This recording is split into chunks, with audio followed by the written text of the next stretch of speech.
Welcome back to Leah's Lifestyle or Leah's Adventure, depending on if you're here with me on Twitch or with me on YouTube. I hope you're having a wonderful day, and today we're going to practice some coding. Just like yesterday, we got the same course that we were on. We got the first section of the course, learn ratios and proportions, done. We're doing learn how to solve for x. This unit will focus on how to solve for an unknown number, often referred to as x, using written algebra and Python code. Okay, so we're going to click on it. Here we go. It's a video, little YouTube video here.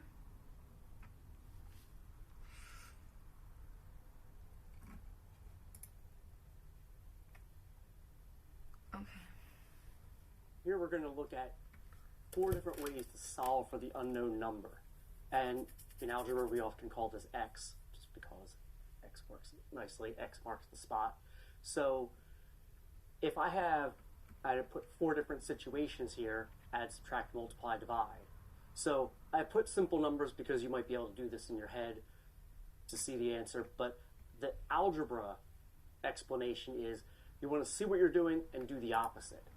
So then if these two sides are equal, both sides of the equal sign, if you do the same thing to both sides, then they stay equal. So that works. What am I doing? I want to do the opposite to cancel things out. Then the next thing is do the same thing to both sides of the equal sign. I'm going to show this with 4 different algebra operations here. So if we have x plus 3 equals 5. So in each time, the goal is that I get x equals something. So I would like that x. Why is it doing this? It's like it's freezing. What's happening? CPU's running by itself on that side, on the left side of the equal sign. So what am I doing? I'm adding 3, so I'm going to do the opposite. Subtract 3, and then I'm going to do the same thing to the other side. And 3 minus 3 is 0. I don't have to write plus 0. 5 minus 3 is 2. Solved. X equals 2. So it's like Sherlock Holmes, eliminating possibilities, and then we get to the answer. So the next one, if I'm subtracting, I'm going to do the opposite. So again, my goal is x equals something. So x minus 2, if I add 2, that cancels. That's why I add 2. And then I do the same thing. He's just showing us simplistic ones right now. So negative 2 plus 2 is 0. Don't have to write plus 0. X equals 12. And then 10 plus 2 is 12. Okay. There we go. Solved. We go to multiplying. Very similar. Divide also by 3. Notice in writing math, most textbooks, you won't see the fact that you won't see a multiplication symbol at some point. Just the fact that they're next to each other means that I'm multiplying. But here, to get x, and then divide 12 by 3. But then 12 divided by 4 somehow. So, and then x teach this, everybody's like, 4 get it. Times 4. It's the same thing. I'm dividing, so I'm going to do the opposite. Divide by 4. Times. So that means I'm more. Yeah. So 2 times 4 is 8. That's 1x. 8. Numbers that x equals 2, 12, 4, and 8. Yeah. The key to encounter, like how then we can figure this out, because this I can do in my head. Right. But supposing I have, instead of x plus 3, supposing I have, x plus, 7.2. So suppose, how could I solve it? Oh, I have an algebra method. What am I doing? I'm subtracting, in this case, 7.2 from both sides. Yeah. And if it was something 7. Use this and order of operations in reverse, because so 2 steps, I'm still going to combine those same 4 steps we were talking about. I'm just order of operation by then. So divide by 4, we have our 2-step equation. All of these are, you're going to get quick, but bring in, more elaborate problems, then it'd be worth it to write code, because I'll show you now how we can just put this in in Python, write out the equation, and it'll output the answer. Okay. So let's take a look at the code. Let's do that. We spent... So it's okay, so he did basic math for essentially almost 7 minutes, and the whole video is 9 minutes and 25 seconds. So, I'm just saying, we didn't really need the explanation, because as he said, it was simple enough that we could do it in our head. We didn't really need the 4 explanations of showing us math again. I get why he did just like a little bumper reminder, but the fact that the video is 9 minutes and we spent almost 7 of it just going over that, it's a little... This is what I'm saying about this guy. Like, he talks just a little too slow about things that just aren't important. Easier to solve for x. Okay. In Python. I'm going to be typing this stuff in. Import SymPy because he's already got some stuff already pre-typed in. So the first thing is import and SymPy, and then from SymPy import symbols from SymPy dot solvers import solve. Okay, let's listen to what he says now, because that's something I needed to like put in there. And that's the symbolic math library. You don't have to install anything, you can just import it. Google Colab works nicely behind the scenes like that. And then from SymPy we're going to import symbols, and works nicely. SymPy. So let's take a look at the code.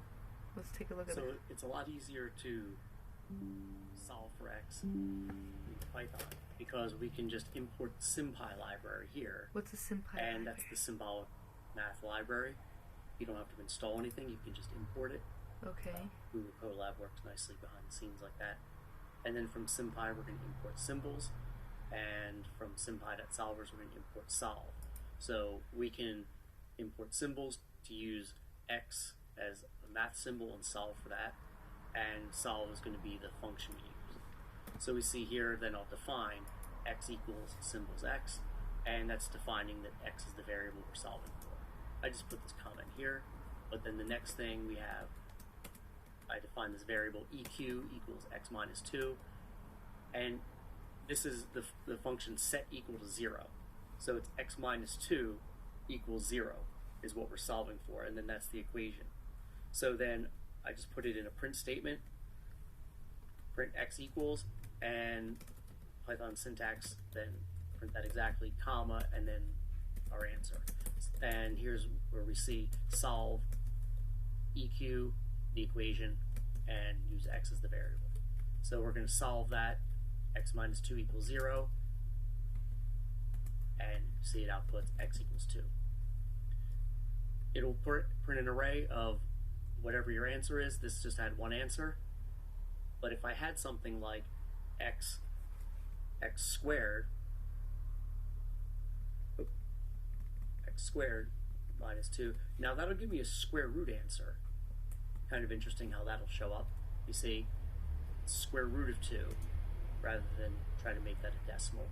But if we make this something that works out nicely to an integer, and if we run that, see, it'll give me an array of my two answers. X squared minus 4 equals 0 is the equation, and negative 2 or positive 2, either one works.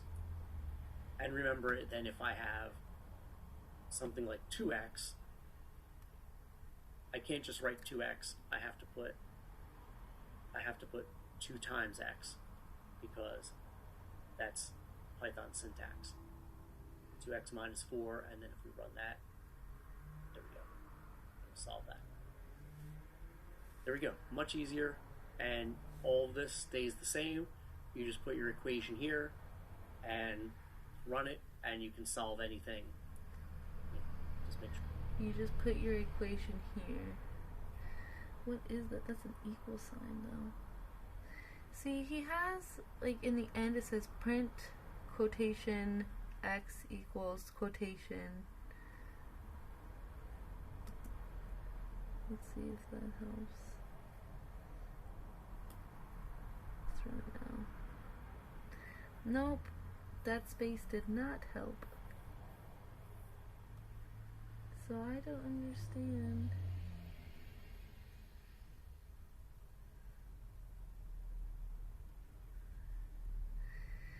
Name error. Trace back. Most recent call. 8x equals x minus 2, 9, 10 print, x equals 1, x equals solve, AX error name print is not defined. Name error. What is this one? Trace back. Most recent call. IPython input to is cell line 10.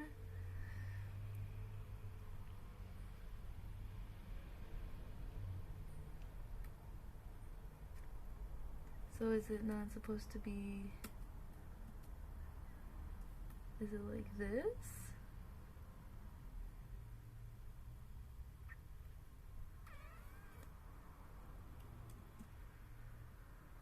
It's not doing the thing.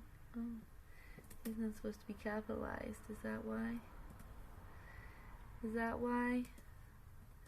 I think I just figured it out. I think I just had it capitalized is all. You gotta be like, you can't capitalize things. Yep, now it's working. Oh my gosh, I just had print capitalized and it just didn't want to work because of that. That's so hilarious. It's kind of crazy learning some of the things where, like that, like simplistic, where like just a capital would like negatively affects everything. I wonder, add a comment here. Comment. Place equation here and it will solve.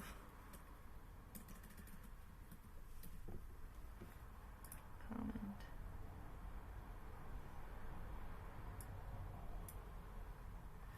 Okay.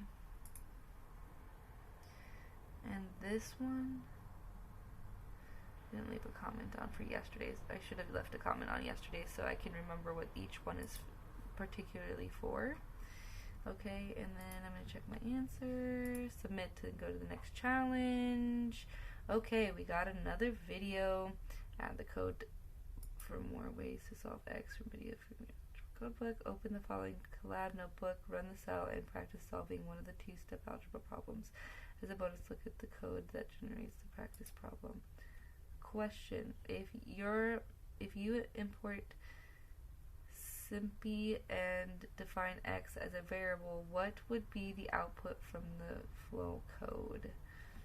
Okay, so now we're gonna do another code section.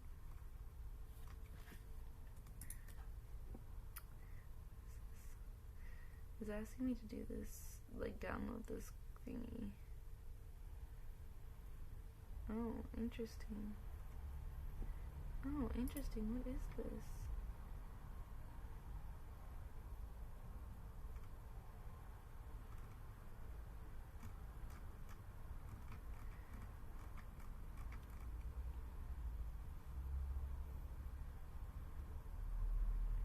Run this code to practice solving one-step, two-step problems. I guess I should probably watch the video before I start understanding what this thing is trying to say, huh? Let's watch the video. Now that we've worked through the core skills in this unit, let's look through some extra problems, and I'm going to work through extra problems using the Colab notebook so you can see how you can apply these resources that you're building and use these to solve problems that might come up in a textbook or in day-to-day life. So we're going to go through. Programming needs to be very precise. I see that. Yeah, I see that now.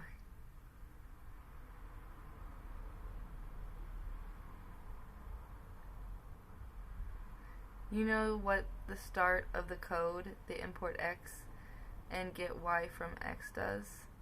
No, I don't. Some more this is my second day learning coding.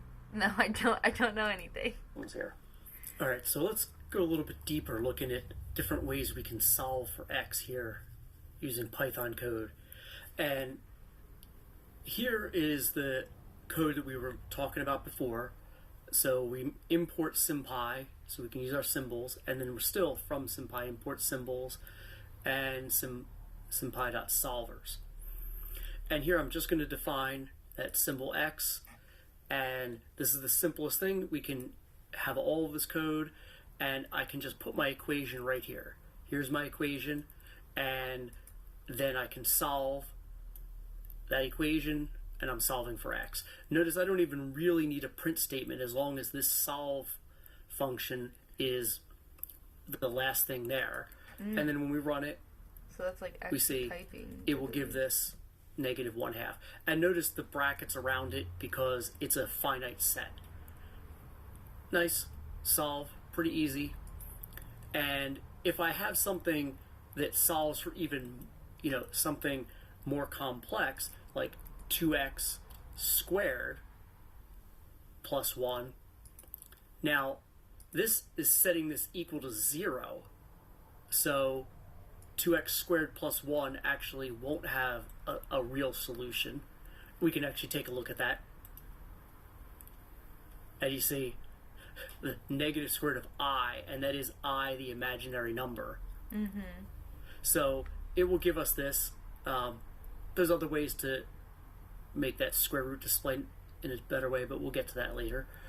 And there we go. But we see, it gives us two solutions as this finite set of these two. And if I were to make it, I don't know, -1, or I could even make it -4, we'll have two real solutions there, Right. but there's still going to be square root solutions. There we go. Different ways that this will output.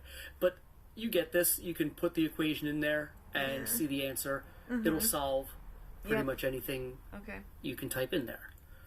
All right. But let's start making this a little bit fancier. What if we prompt for input? So let's say I want this to be, somewhere else, and rather than somebody going in and finding that correct line and putting the code there, we can just prompt for the input here. And notice the function is input, and then it's going to display this, enter equation, and I even have it as 0 equals to remind the person that it must be equal to 0.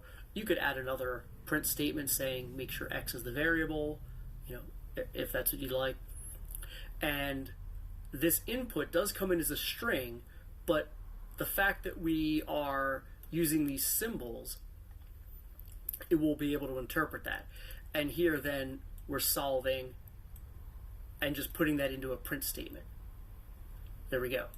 So we have this, it prompts you, enter the equation, and Okay, I am going to start a new one because I want to save this one that I started just as like the original form, and then I'm just going to update because I didn't add anything as he was putting it in. But I think I'm getting it.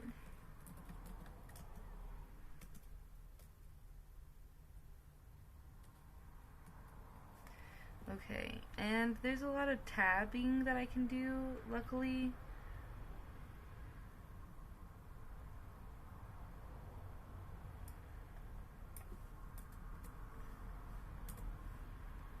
Okay. and maybe I just make it 3x minus 6. How about that? Okay. There we go. Something good. One solution, 3x minus 6, because if x is 2, then that works.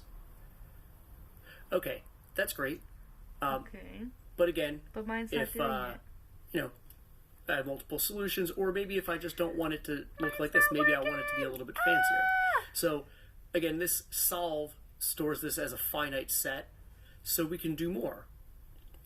All right, we're going to import all the rest of these. Now here, knowing that it's a finite set, I'm going to store Wait. that. And Mine didn't work. Go back. What looks different on yours? This is a 25 long. This is a 25 long minute. This is a long one. This is a long one. I think I have one too many solving. I have print solve twice. And he put 3. Now, here, knowing that it's a finite set, I'm going to store that answer as this variable called solution. And then this particular equation, I know this has one solution, so I'm just going to have it display solution index 0. And that's going to be the first solution, which in this case is going to be the only solution.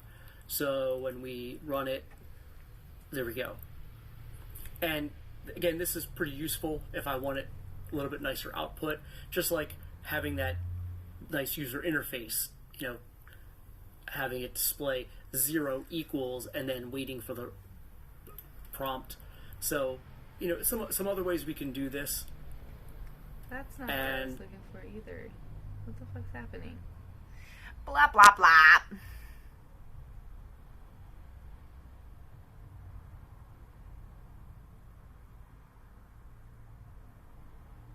I appreciate that, Necro.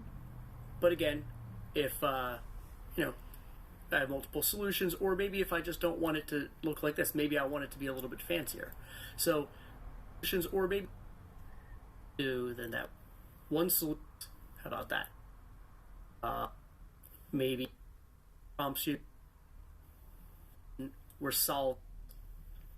We're gonna go back a bit. So you'd like We're gonna go back a print bit. statements remind the person that enter equation I want to see which. and line some input. So this is a little bit fancier. What if we prompt for input? So let's say I want this to be, you know, somewhere else, and rather than somebody going in and finding that correct line and putting the code there, we can just prompt for the input here. And notice the function is input, and then it's going to display this, enter equation, and I even have it as 0 equals to remind the person that it must be equal to 0. You could add another print statement saying make sure x is the variable, you know, if that's what you'd like. And this input does come in as a string, but the fact that we are using these symbols, it will be able to interpret that. Okay. And here then we're solving and just putting that into a print statement. There we go. So we have this, it prompts you, enter the equation, and maybe I just make it 3x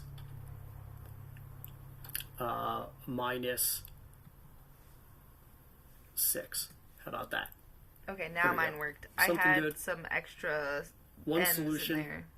You gotta be really 3x careful with minus the 6, typos. because if x is 2, then that works. Yeah. Okay, that's great. Sure. But again, if, you know, I have multiple solutions, or maybe if I just don't want it to look like this, maybe I want it to be a little bit fancier. Okay. So, again, this solve stores this as a finite set, so we can do more. Alright, we're going to import all the rest of these. Now, here, knowing that it's a finite set, I'm going to store that answer as this variable called solution. And then this particular equation, I know this has one solution, so I'm just going to have it display solution index 0. And that's going to be the first solution, which in this case is going to be the only solution. So when we run it, there we go. And again, this is pretty useful if I want it a little bit nicer output, just like having that nice user interface, you know, having it display 0 equals and then waiting for the prompt. So, you know, some other ways we can do this. And, you know, here's saving this. Okay, that's great. Now, what if I have multiple answers? And what if I don't know how many answers I'll have? So I'm going to put this here. You know, Is this what we're going through right now?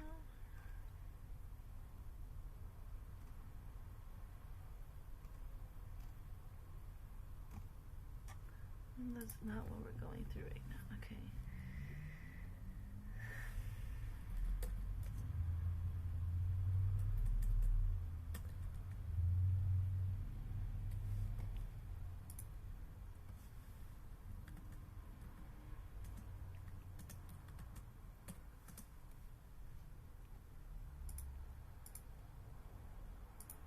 Having it display 0 equals and then waiting for the prompt. So, some other ways we can do this. And, here's saving this. Okay, that's great. Now, what if I have multiple answers? And what if I don't know how many answers I'll have? So, I'm going to put this here. So if I enter the solution, now maybe I'll just put the first one here. We'll get to this one next, soon enough. So I'll just take the same solution that I know has one solution, and just like we were doing before, I'm going to solve it and store that as a solution. Now, notice my loop here, and Python has this great method of iterating through everything in that list. So for S in solution, so there we go. Every item in that solution set, whether it be one, whether it be however many, it'll iterate through that. So S is that solution, and then it'll go through. It'll be the next one, and each time I'm just going to print X equals, and then I'm going to print out S. So we make use of the Python shortcuts. There we go. So 2x minus 4, the solution is 2, and we went through and did this. So what if I have something like something that has multiple solutions? And so, and also supposing I want to prompt for this. All right, so what if I just plug in something like this? Now, this I know is going to have 3 solutions, because the 3 possibilities that would make that 0. So let's see what this does. Again, loops through, and it will output all 3 solutions very nicely. So we see we're building some of these things behind the scenes that will output one or multiple solutions and output it in a nice way. So we see, if you're going to copy some code that you're going to use, this is the one to do it. Because you could even take out this. This was my demonstration, but there we go, and you really don't even need these. So this could be your code, and that will work for anything, because it's going to prompt anybody. Why are you showing us so many ways to do the same thing? I get it, but why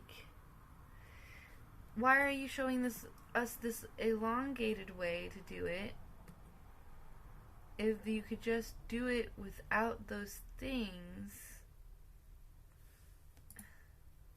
Copy some code. I want to see the equation he used to put in here, because I want to... Can you work with me? My internet's not wanting to work with me at all right now. At all.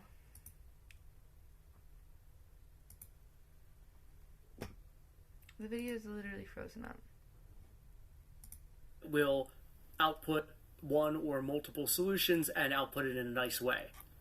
So we see, if you're going to copy some code that you're going to use, this is the one to do it. Because... Gosh dang it. I swear. What is going on? What is going on? Copy some code that you're going to use. This is... Go back. Stop. If you're going to put it in a nice way.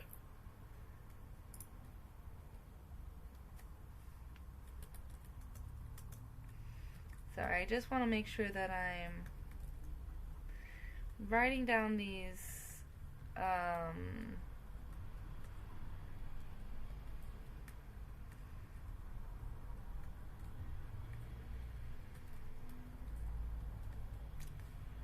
what he's giving for. There we go. Oh my gosh. And you're gonna make me I should have copy pasted it.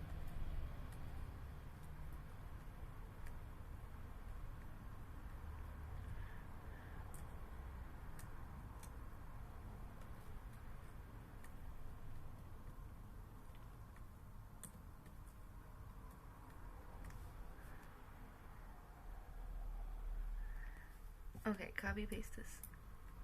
Copy. Now enter. Okay. I know I have to be typing things in, but I'm really trying to.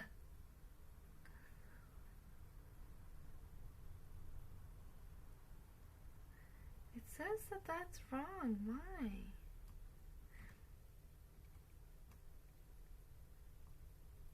It looks exactly the same.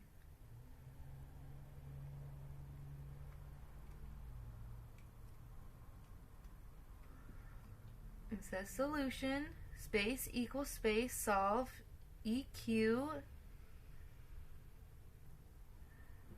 4S in solutions.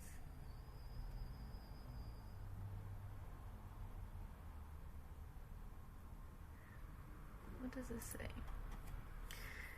Value error, trace back, most recent call, lost error from your praise expert with transfer code, integer 0 equals symbol X, integer 1, symbol X, integer 2, symbol X.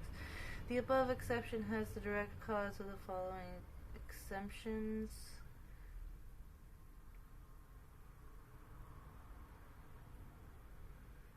A equals A dot replace and except token error. Invalid syntax, string line 1 during handling of the above exception. Another exception occurred. Simplify error, trace back. Could not pair 0. Failed because of exception being raised. Individual syntax string line 1.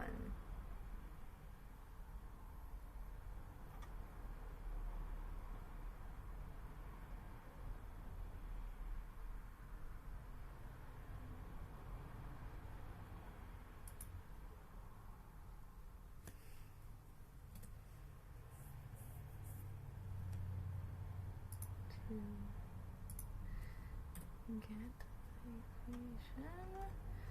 Let's try that.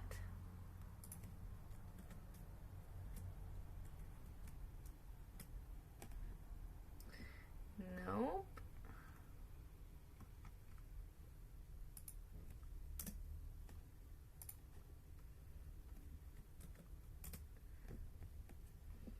Nope.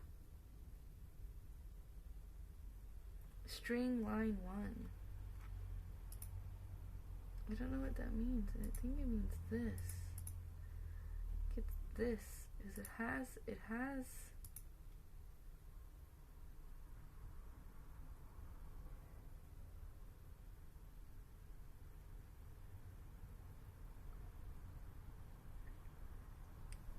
failed because of exception being raised.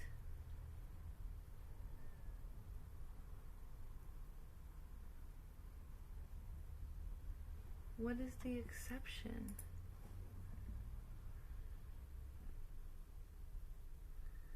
It literally is done exactly the same. We're only 7 minutes into this, guys. We're only 7 minutes into this. And I literally keep getting stuck on the fact that, like, I'm doing it exactly the same way. I'm following it. I typed it in exactly the same. I'm not seeing any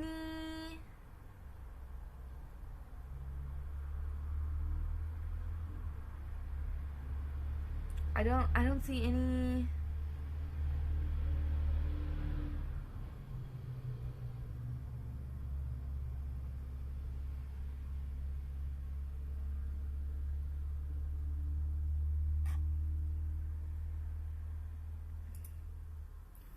So we one or multiple some of these things behind the scenes that will and it will out. So now this. So what if what something like so what if I have something like something that has multiple solutions, and so and also supposing I want to prompt for this. All right, so what if I just plug in something like this?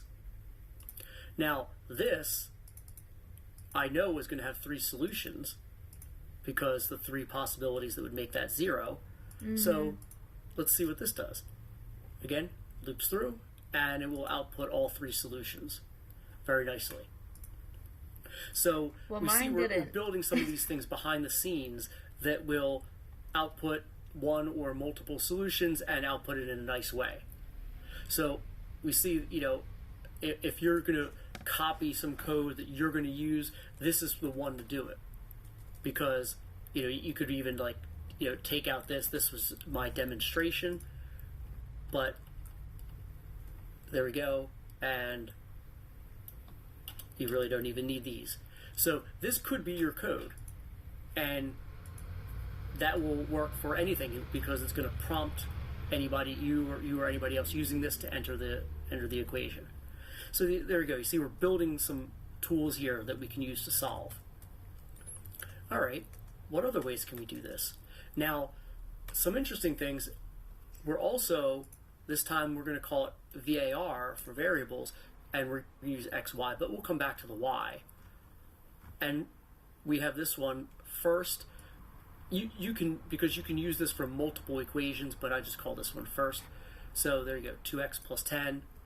All right, now we know that this is set equal to 0. That's kind of the go-to way of doing this. But then this SymPy syntax, we're actually going to spell it out and define it. EQ. I don't think I'm understanding this.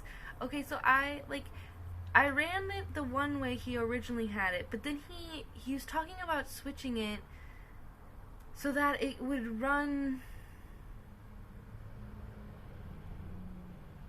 so that it could run for multiple equations. But then my multiple equations thing didn't work. They need these. This was my demonstration. But there we go. And you really don't even need these. So this could be your code. You really don't even need, take out this. This was my demonstration. But there we go. And you really don't even need these. So this could be your code. And that will work for anything.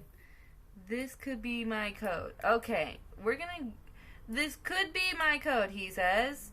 Don't even need these things, the things he put in there to make it work the way it was supposed to work. Okay, sir.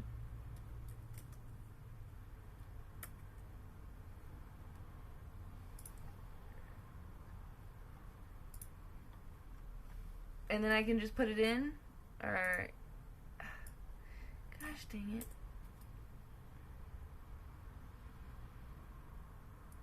I knew copy printed, so it doesn't work exactly the same. I don't think I saved because it wasn't fucking functioning! Fuck. What was it? No, I don't remember what the thing is. See, I'm not enjoying this right now. I'm not enjoying this at this moment because I'm trying to follow along to what I thought was a beginner thing. But this is clearly not just... It's not for beginners. It's not for beginners. This is for people who already know some coding. That's what this is for. That is what this is for. This is not for beginners. They lied to me.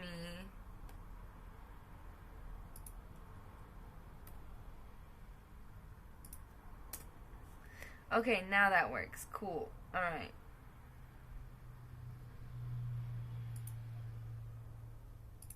And that will work for anything because it's going to prompt you or anybody else using this to enter the equation. So there you go. You see, we're building some tools here that we can use to solve. Mm-hmm. All right. What other ways can we do this? Now, some interesting things. We're also, this time we're going to call it VAR for variables, and we're going to use X, Y, but we'll come back to the Y. And we have this one first. You can use this for multiple equations, but I just call this one first. So there you go, 2x plus 10. All right, now we know that this is set equal to 0. That's kind of the go-to way of doing this. But then this SymPy syntax, we're actually going to spell it out and define it. EQ first, comma, 0.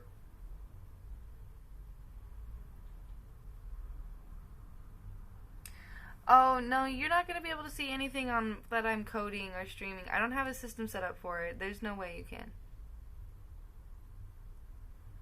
My code on Discord? I don't know. Code for what? What do you mean code?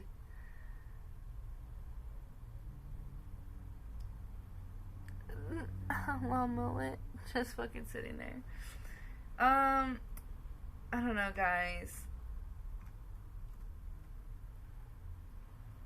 Example 3x minus the equation. If you import SymPy and define x as a variable, what would be the output from the flow code?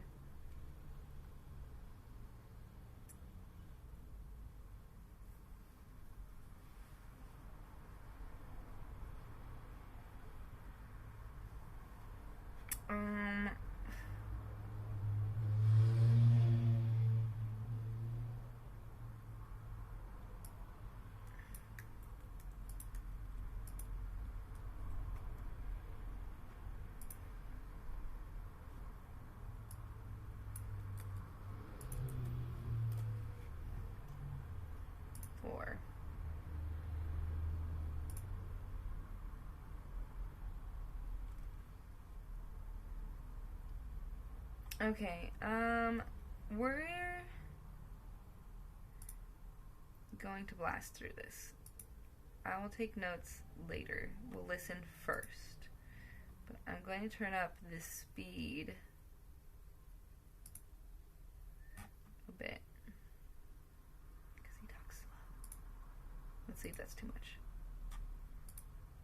Saying that this is set equal to 0. Because then I can solve for x. That's great. And this solution I just called SOL.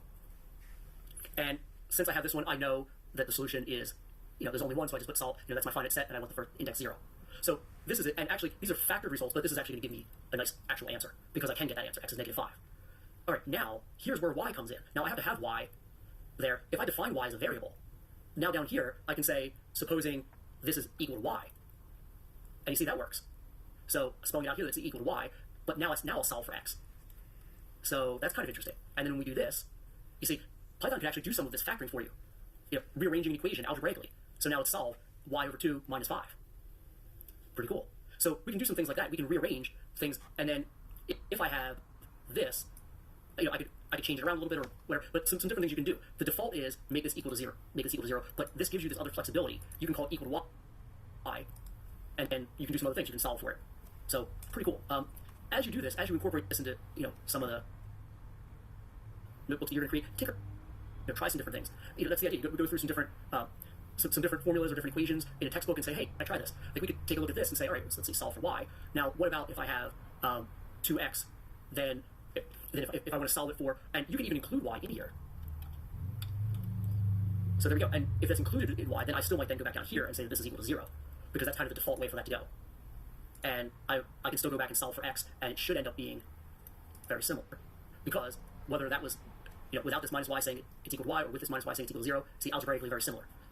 And, we can even, just to show you, we can even say this, 2x minus y, and we can run this. There we go, x is y over 2. All kinds of different things you can do. If you need to rearrange this, you can put that in this setup here, and then, what is this set equal to now, and what am I solving for here? And in this case, it pretty much will be index 0 for that solution set each time. So these are some cool things. You can get the code to do all the factoring for you. Well, here's some other factoring. Supposing I have something like this, we can divide out common factors. Now, you might see this, 2 times x, 10 times y, plus 4. Now, supposing, this is another thing in SymPy, I can just factor it. I'm not saying it's equal to 0 or anything. I just want to take a look at this, and I want to factor it. Look at that. NSymPy also does a nice display on the output, too. So you see, there was a common factor of 2, and that worked. Now, supposing I had this, and let's say this is 3, which then doesn't factor at all. So when I run it, it'll just output that because it's not factorable. All right, now, what's really interesting is if I have something else like x squared, and let's say x squared minus 4, now, you may or may not be familiar with that factoring, but I can factor something like that too. And look at that, it'll factor that out. That's the correct factoring of that. X minus 2x plus 2. So it will do a lot of really interesting factoring for you. So, pretty good. Here's another one that we can, just to show you that we can even take it to the next level. X to the third minus 2x squared minus 5x plus 6. So we have that. And if I factor that, there we go, look at that. It breaks it down into these factors. So some of these really good things, knowing that you can set your factoring calculator, you can make your own factoring calculator here. All right, so let's take a look at some of the functions here. So we have that we can factor, and then you've been doing some of this practice with these functions. So I want to show you, looking at these and this different input, how these functions are working. That remember you were doing practicing the one-step functions, right? One-step addition, one-step multiply. There we go. Now that first one I want to show you is because you can't do string to a fraction. This works out just fine. But when we take this input, now other inputs, if it's actually a number or a decimal, you can do this and you can cast it as a float.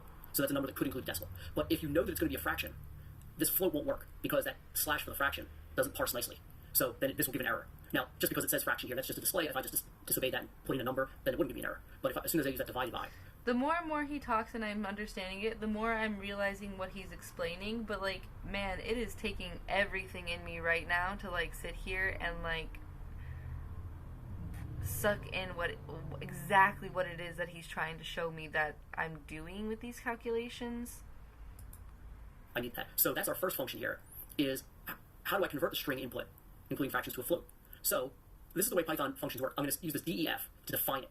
And then once I define that function, I give it the name of the function. I need to open and close parentheses. And this particular one will also have input. So I define this variable in the parentheses. That's going to be the input. And then colon at the end. So once I define that, then everything under this is indented 4 spaces. Yep. And I recommend don't use tabs, use indentations. So then I have an if statement. And then here's the condition. If this is true, colon, and then that's indented 4 spaces. Okay, so I take this input string, and I'm testing to see if this fraction bar is in there. And notice if this exact character in string, because that's what I call it, that's my input, if it's in there, then we have this split. Each string has this split function. So you can split it and say, all right, at this point, I'm going to split, and then that creates 2 different arrays. Now this is all based on string input, so it's going to be 2 string arrays, or one array with 2 elements. And so it's going to be ND, I call that for numerator denominator. So then ND0 is going to be everything before that, and ND1 is going to be everything after that. So if this was a fraction, if somebody put a fraction in there, then ND0, everything before that would be the numerator. So I'll cast it as a float, store it as N for the numerator. And then ND1 is everything after that, so I will cast it as a float, store it as D for denominator. And now, see, we had to split, we had to detect that, split that string. I think what he's saying is, right, when you are typing in, because I think yesterday we looked a little bit at that fractions and how they can be placed in there and how they show and visually show while you're creating this calculator. And that was something, this must be the alternative way if you want to leave the fraction. He's explaining how to set it up so the fraction can be physically shown as a fraction. And then each of these 2 elements individually, cast them as float numbers, and now these are numbers, N and D, and now I can actually do that division, N divided by D. So you see, because that slash doesn't work for parsing numbers, I have to work around it, and now I have ANS as this answer. And then I have a return statement. So this function doesn't have a print statement; it just returns this, and we'll see how that comes up. It just wherever this function is, it'll put that answer. So that's if it has that, and if it doesn't, because I want to use this either way. So anything else, colon, indent, then I won't have a problem. So I'll just take that in string, cast as a float. That works. Okay. So anything else you put in, we're good. And then again, return ANS. Now where this comes in, I'll come back to that one, is in the one-step multiply. So here's this function, one-step multiply, and I put this comment in here to remind myself or anybody else using this that it uses this function, so we need to make sure that it's in the same place. All right, so here's what I did to generate some practice problems for you. Import random, and then here I'm going to get random.randint from 1 to 11. So that's going to be a random integer, and I'll store it as variable A. So that's going to be a random integer, including 1, but not including 11. So 1 could show up, 10 could show up, but 11 won't. So that's the way the random integer works. It includes the first one, but not the last. And then B, I just want to make this 2 to 24. So given these 2 random integers, notice what we're going to print here. So AX equals B. So we see it's always going to be something times x, and I just want to display this, so I didn't need to worry about the Python syntax to show the multiplying. All right, so ax equals b, and then you would know, what do you want to do? You want to divide both sides by a. So you know that, and we're going to take your answer, input, x equals, and whatever your input is, we'll store it as ans in, and then the actual answer at this point is going to be, we know, divide both sides by a, so the actual answer is going to be b divided by a. So then this was the actual input. Notice still a string, and that's where we're going to use that in our function that we created earlier, string frac. So see, it's going to take that answer, run it through that function, and return right here that answer. So that way we can easily compare it, because this function will return that answer, and then double equal sign to compare, and we're going to compare it to the actual answer. So there we go. So that's the return statement where I don't have to print or output anything. It just returns that value right here where I have the function. Okay. And if it is good, we're going to print correct. If not, try again, but then print out the answer. So there we go. And now we'll loop through this. Well, this will do it once, and then we can create a loop to have as many of these as you want. Practice one-step equations. Yeah. So there we go. And then test them each time. Okay, I'll do that. So it looks like that's something that comes along with the course. Is another very similar one. There we go. Import random. Display the problem. Random integers. And yes, you can go through negative numbers if you want. All right. And what are we printing out here? X plus a equals b, because then you know that to solve for x, subtract a. So we'll take your input. What do you think x equals? But also we're going to calculate exactly b minus a. What is it really? And then down here, we don't need to do anything else. We just say if a and s equals answer. There we go. And here, see, we can cast the input as a float right away, because we're not expecting anything fancy. You see the other one, knowing that I'm going to divide, I need to address all the other things that could come up. And there we go. If it's correct, there we go. If not, and then we print out the answer. Cool. So some different things you can do, and one-step addition with negative numbers. We just did it in a slightly different way. So here's a bunch of things that we can do. Just practicing your own ability to solve. Okay. Let's see if I got my.